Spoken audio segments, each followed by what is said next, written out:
You're listening to LVB Podcast Show with your friend, advocate, and host, Alvaro.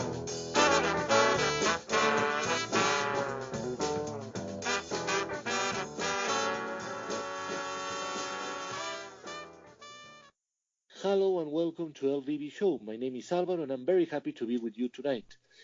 Before I introduce our guest, I want to say thank you so much to everyone listening from the United States, from Canada, from Africa, from Europe, from Latin America, and everywhere else where they are listening to the show. Remember, if you want to be on the show, you can email me at lowvisionbureau@gmail.com. So tonight we have someone that I admire a lot, and he was on the show many years ago. Time flies. And his name is Jose Manolo Alvarez. He's a teacher at the University of Puerto Rico. He's an international consultant for accessibility, and he's so much more. I don't want to say it all. I wouldn't end, to be honest with you. So I just want to say thank you so much, Manolo, for being with us tonight. Hello, Alvaro, and thank you very much for your invitation. My pleasure. And Manolo, can you tell our listeners what is the cause of your blindness? Well, I think that my blindness has made me the person that I am right now, a person with a lot of opportunities, a very fortunate person, have the opportunity to study, to travel, to work. So blindness has give me a very powerful reason to impact other persons and to try to make a difference in our daily life. And Manolo, did you have an eye disease that caused you to be blind? Yes, I have several diseases, retinitis pigmentosa, glaucoma, cataracts. I also have surgery of cornea. So yeah, has been a little complicated. My eye condition. I'm right now totally blind, but that's something that, as I told you before, blindness have given me so many great opportunities, and I'm very grateful for that. And that's one of the reasons you are on the show tonight, because I want people to understand that blindness is not the end, it's just the beginning. And it has so many things to it that are positive and that help you become a better person, I believe. So it's important to have that message for our listeners tonight, Manolo. And that's why I have another question that is, it goes very well connected with what you just said, and is what key elements have helped you become successful when being blind? I believe that a positive attitude does that's without any doubt the main. Um, you have a positive attitude, you always tend to work around. There always will be problems. There will be situations that you don't have control, but you cannot just stand and just make excuses and try to figure it out what it should be if you can see or not can see. No matter what the situation you have in front, you have to be positive and you have to think, okay, what is going to be the next step? Be very strategic and then don't try to make excuses. If you will lose a lot of time making excuses, and the excuses will not resolve your problem after all. So positive attitude, I believe that a person that a positive attitude will have challenges, will have difficulties, we have everyday situations to make decisions, but at the end, you will definitely will be successful.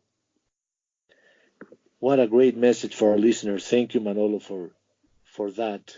I have to agree.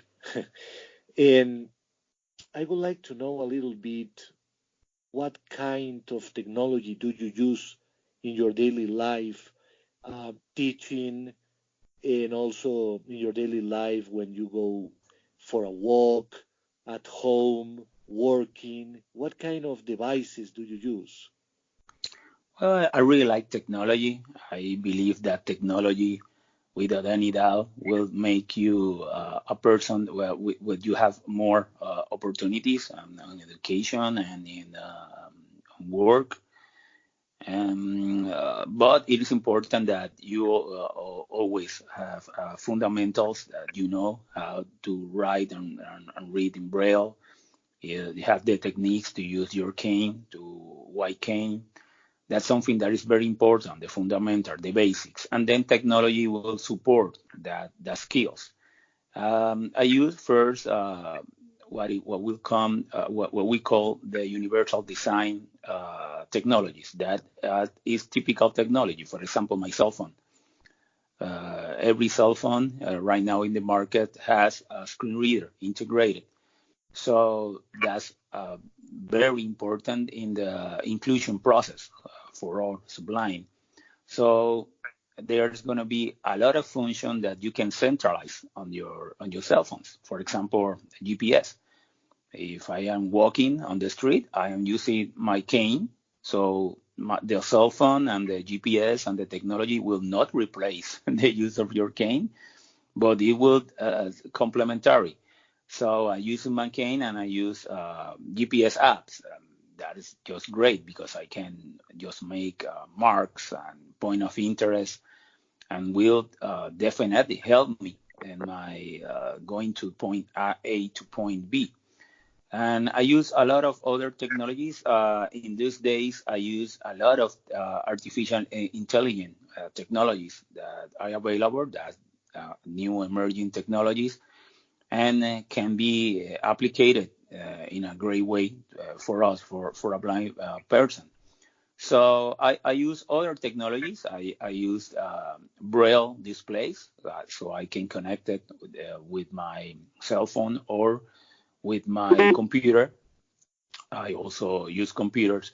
But basically, if you know by my answer that I use technology based of my strengths.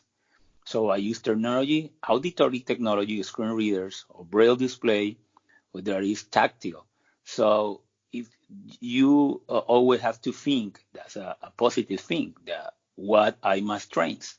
I'm blind, okay, so forget it about the visual. So I can hear, I can touch. Then with that strength, what technology will help me to be competitive in a daily life?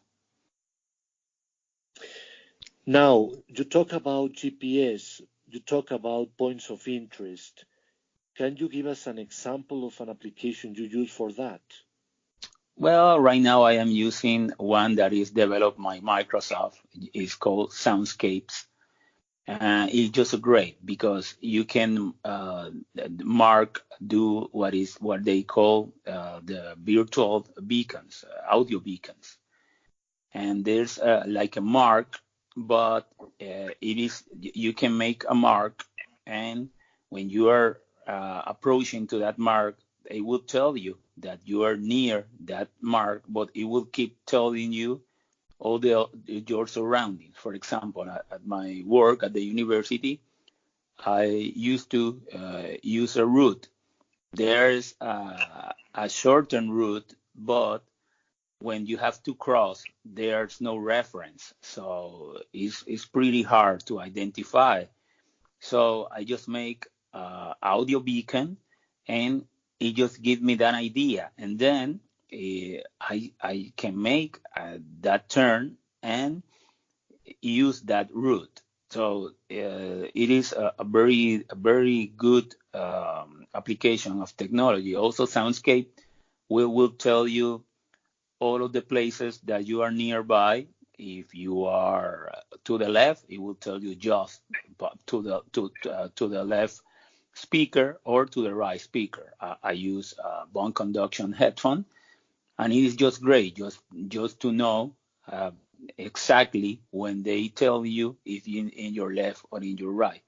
I use that app, and that is just a great app. Now, Manolo, I have a question regarding that app.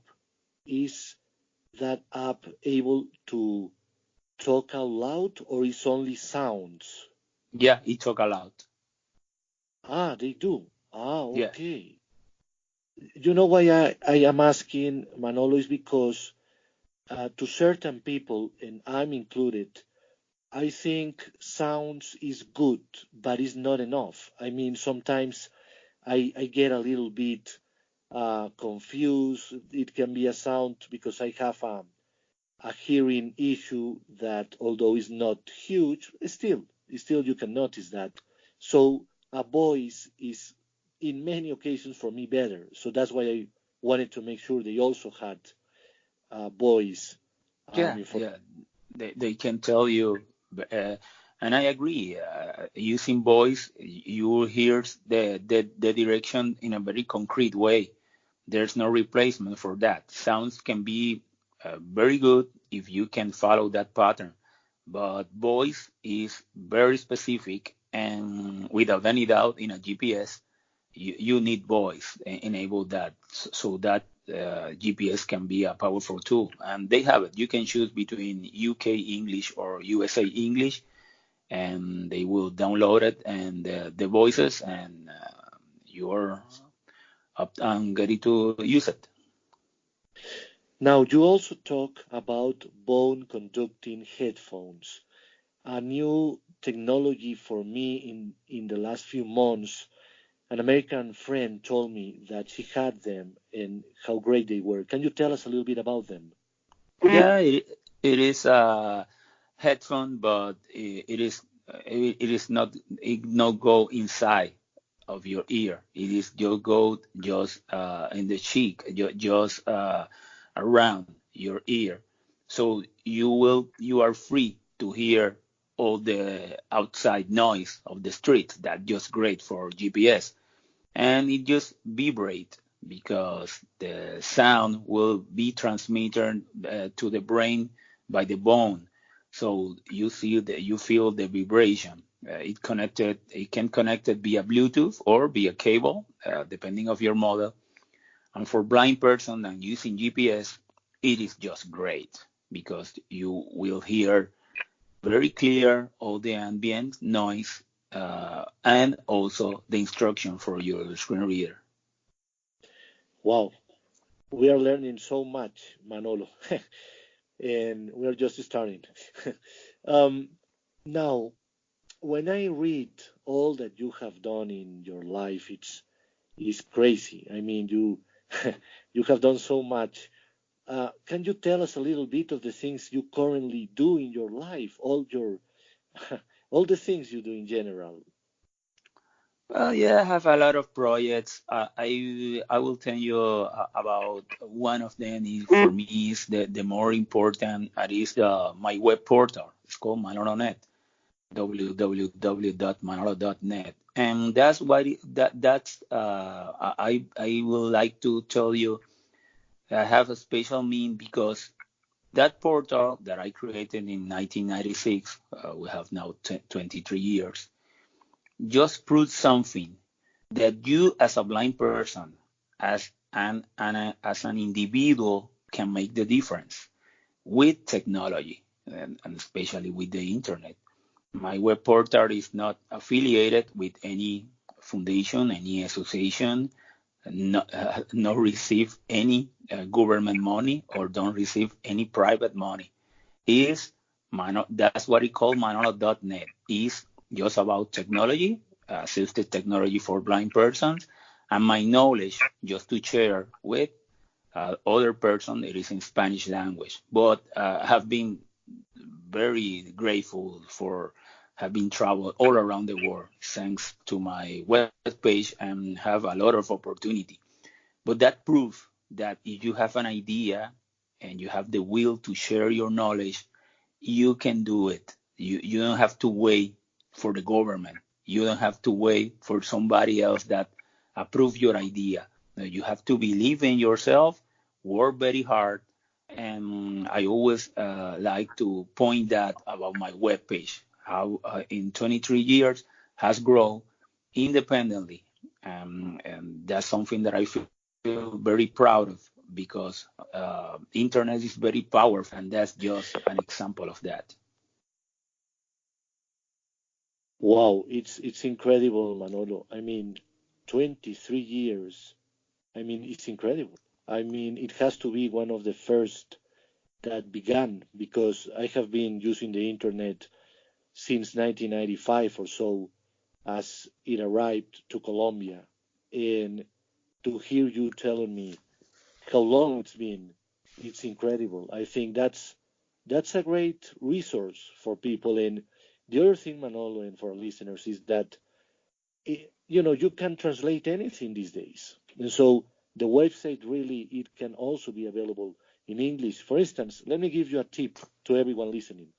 I discovered just recently that when you open your Google application on your smartphone, and I'm sure on Android it is the same as on the iPhone in this regard, you are able to search, let's say manolo.net, and then you go into the website, and at the upper side of the website, there is a button that says something like English, Spanish, and you double tap there, and it's going to translate the website to that language. I have tried with many websites recently. I'm using iOS 12, and it works perfectly on that application. And also, Manolo, for our listeners, you have many applications these days where you can translate any website to any language by using some applications available, like Translate to Safari on the iPhone, and I'm sure on Android many more. So that's just to say, Manolo.net is available in many languages. If you just look for that, it's very easy to find. Um, I also would like to know a little bit, Manolo, of the things you do teaching at the University of Puerto Rico, for instance. What are you teaching kids? Well, I teach several courses at the University of Puerto Rico. Right now, I am a professor at the College of Education. I teach Manolo? technology courses, assistive technology. I teach special education and technology courses. And I also have the opportunity to teach coding because I am a programmer, a coding. That's why part of my education. And for me, it's very important in this day that that skill people learn at least computational thinking, how a programmer thinks, because it will help you in your everyday, day by day. The technology has just impacted in all our aspects of our life, and people that use technology to create will have more opportunity that just use technology to consume. Using Netflix and all YouTube is good, but also you have to think you and say, well, let me use technology also to create. Why you don't make an app? Why you don't make a web page? Why you don't do it by yourself? Maybe you think that is too hard, but no, it is not hard. It is very relative. The easy and hard is very relative. But if you think that way, you're not positive. And at least I would like that people just have the opportunity, a fair opportunity to learn coding skills. And I just love to coding, and I love to coding, but I even love and like more teach other to learn to code. Now, Manolo, talking about coding and creating web applications, mobile applications, websites, is there any software that you can recommend to people, any website for them to go? Well, first of all, I will recommend it that they went to Google and write computational thinking. Computational thinking is a skill just before start to coding, and that can make the difference. You have to learn the skills of computational thinking. You have to be very structural. You have to be using sequential steps enabled to make decisions, and that's very important. Coding is not like I just learn some type of codes or symbols and make it. No, you have to design first what you're going, the problem that you want to resolve, because that is coding. What is coding? You would like to resolve a problem, and you will use technology to resolve it. If you code a video game, but you're resolving a problem that's you believe that entertainment is important. If you coding a GPS app, well then transportation is important. But you cannot coding just by coding. You have there are several steps. So that's my first recommendation. Learn what is computational thinking. And after you say, wow, you have logic because they have that theory have several steps. Oh yeah, I really like this logic. Then you can start with a very basic language. For example, I can recommend it HTML, HTML5. It is a markup language, but you are using coding, and it's very simple. You can do it using your Notepad application and your browser. And so that's very easy to understand. And you say, wow, then I first use my computational thinking, then I use coding, and I make a little website. And then you can start, you can add and add and add, but you cannot think first that code is hard. It is not hard.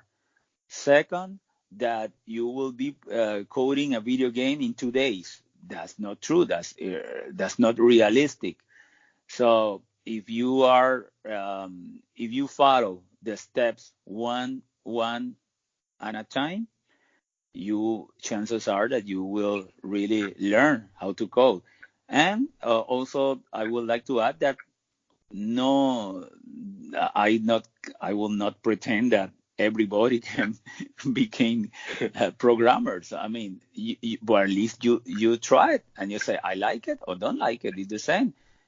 Somebody say, okay, you here's my I don't know my piano. I will teach you how to play, and you are positive and you're receptive, you start to learn, and then you say, oh, I don't really like it. Okay, but at least you try it. You know what is music. You know what is that philosophy. So with coding is the same. I mean, but it's very important that first approach. So my recommendation is first go and study what is computational thinking.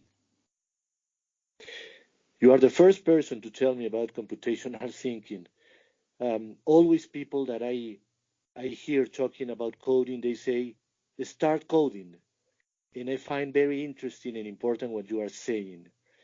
And also, something that you said that is very important is thinking is very important because machines are great, technology is great, but you cannot substitute thinking for yourself and make decisions as well.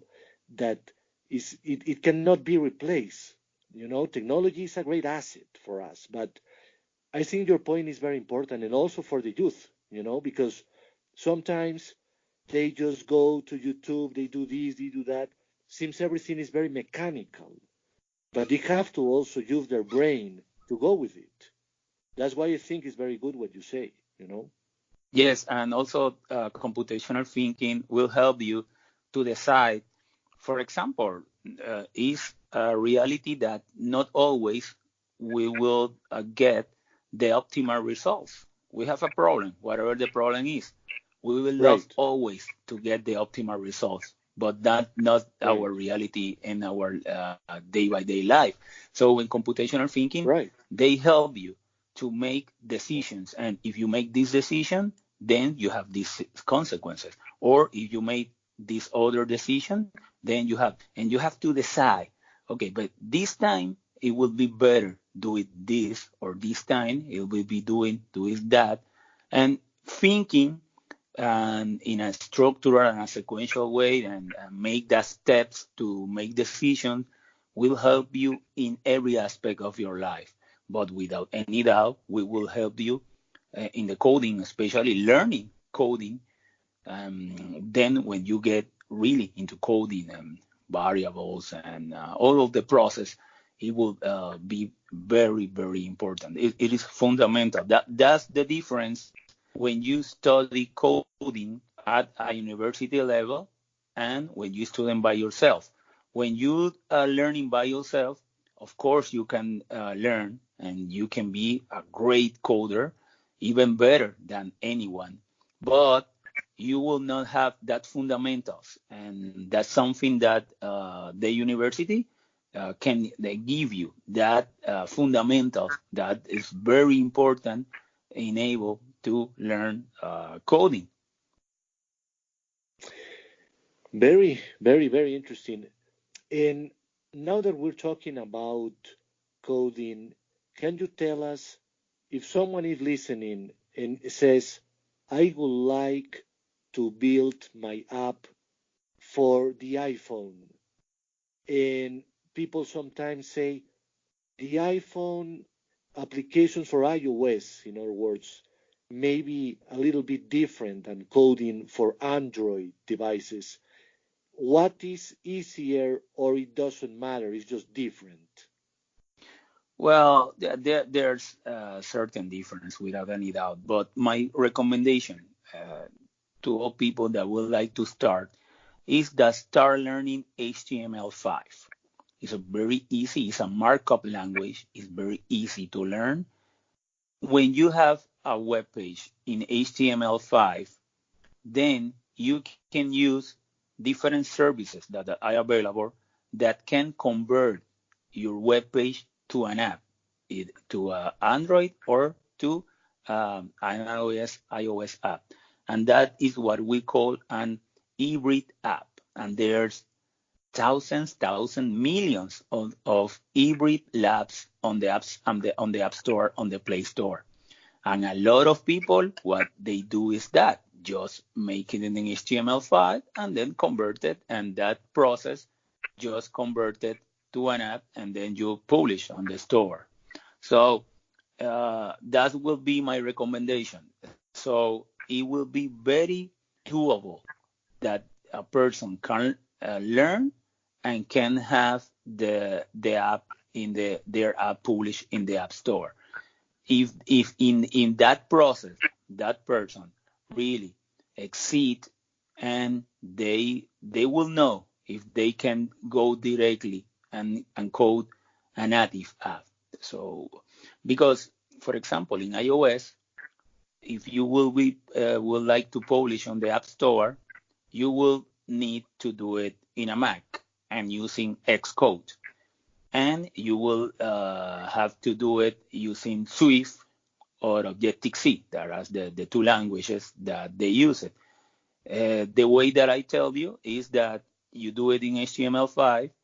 They are converters that convert that code, your HTML5 code, into Objective-C or Swift. They make the automatic conversion, and then you publish it. So it is very easy, and at the beginning, it simplify the process that for a person.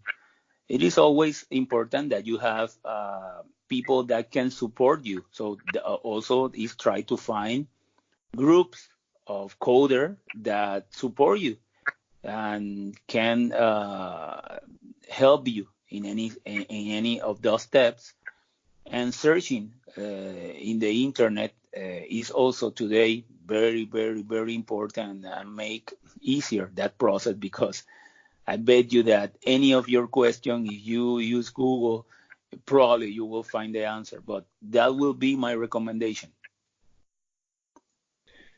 Very, very good and very inspirational, I would say, Manolo, to people to start learning and becoming entrepreneurs also. I know of many people who are starting coding as a profession and becoming web developers and application developers, and that's pretty good. And it's very important to use technology that is on our side. So Very good information. Very, very nice. Now, let's talk a little bit about inclusive education. If you could give an advice to colleges and universities, what would you say to them to make their life, their student life for people with disabilities more inclusive?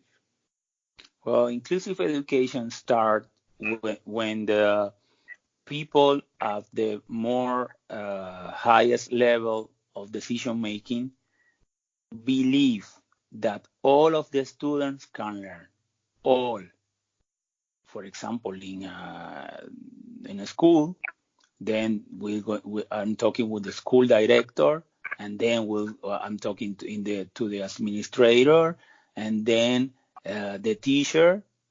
But people with decision making power have to believe in inclusion. That is the law in the United States and here in Puerto Rico. But to implement the law, there have to be a will to do it. But there are countries that there is no law at all, or a law that is not that restrictive.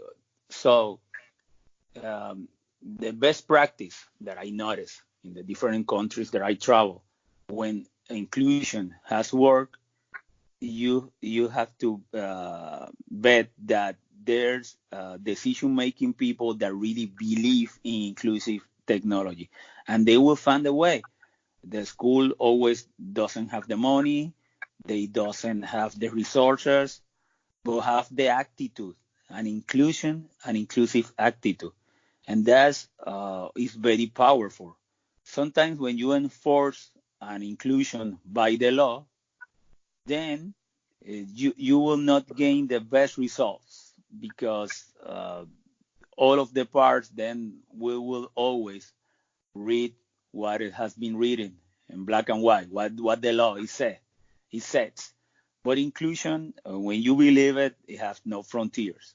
I believe that this blind kid can learn, and I will find a way to do it. Of course, it is important the law, and of course, it is important that we know the law to empower it.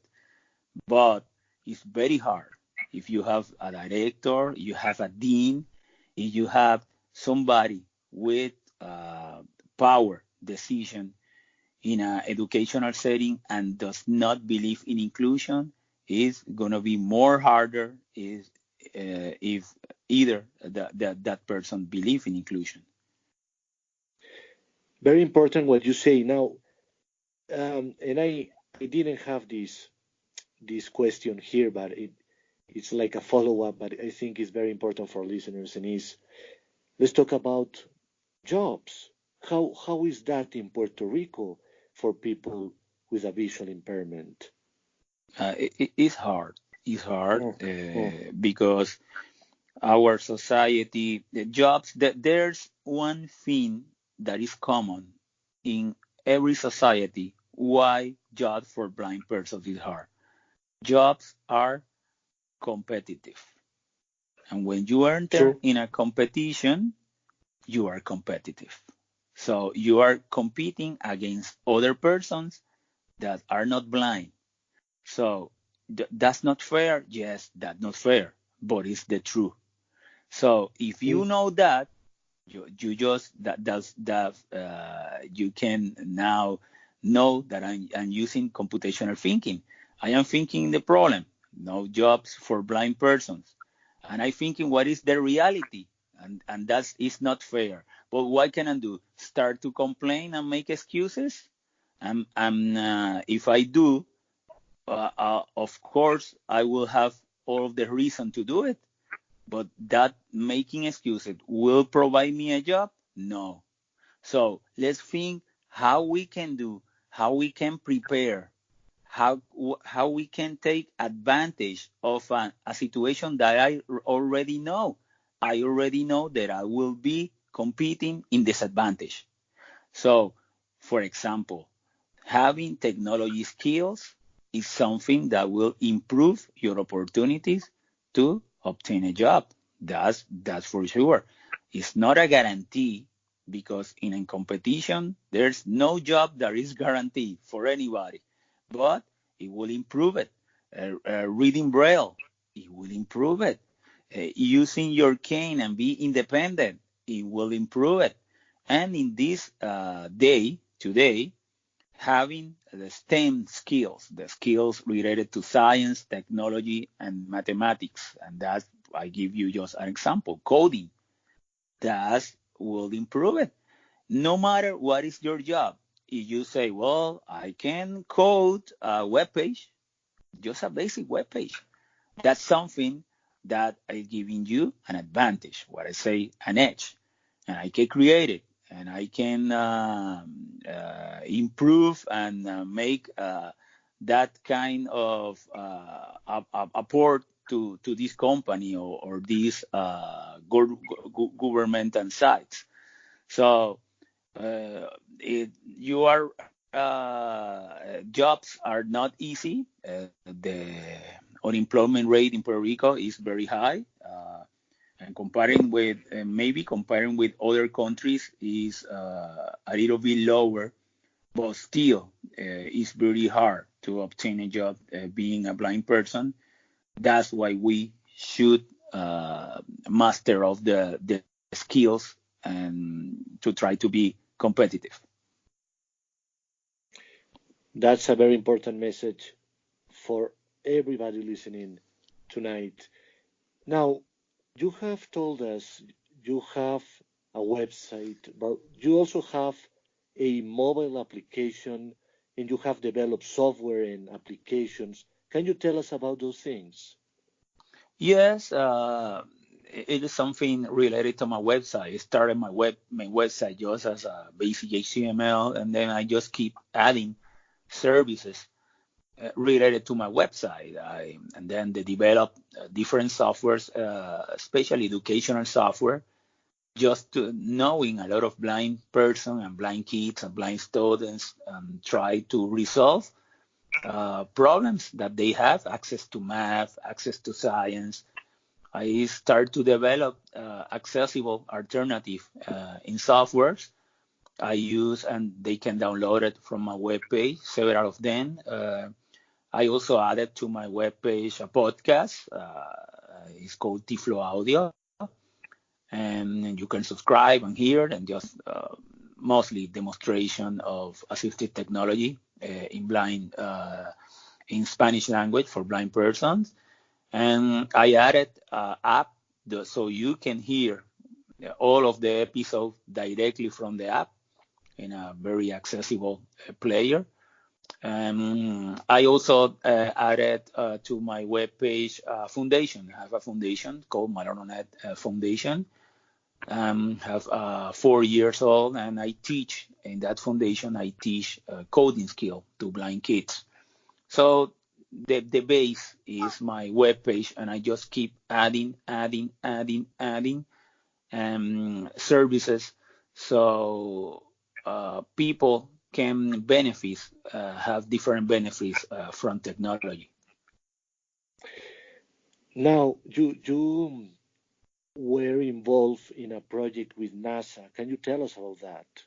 Yeah, that's by the University of Puerto Rico, the NASA, the Johnson Space Center make a software that was for Windows and for Mac, and it was called Air Plus, and it was a sonification software. You can load image from the space or from planets, and you can follow up using your arrow keys, and they make different sounds depending of the pixel and the color of the pixel that you are located.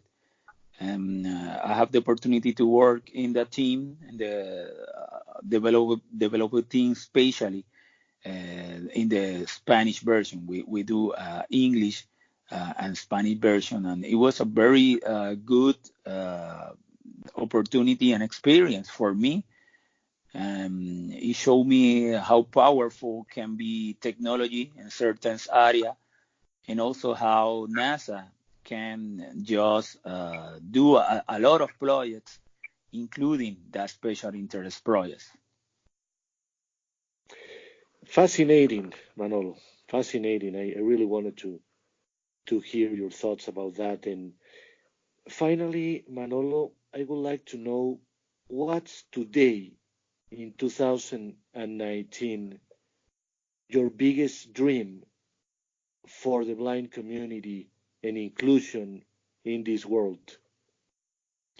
Well, uh, my biggest dream is that every day, every time a new technology came out, and this is what we call emerging technology, just is accessible. Technology will keep growing and impact our day by day life. But if that technology from the start it is accessible, it will make a better world for us, and we will have more educational and more work and jobs opportunity. And that is really a dream. Technology change very fast, and sometimes you have a technology and it is accessible, and the next version it is not accessible. So you just notice that it's not the technology, it's the person that is making the planning that technology was not a priority. And if technology is a priority in the design and in the planning process, then we will have more emerging technologies that will be accessible from the beginning to our blind community, and that it will be just great for us. It is not fair for us that at this moment we keep fighting and encounter inaccessible web pages.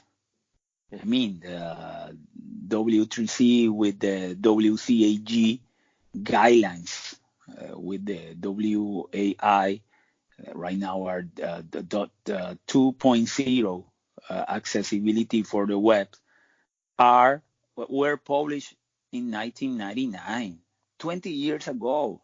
I mean, and it's very common that we visit a web page and it's not accessible.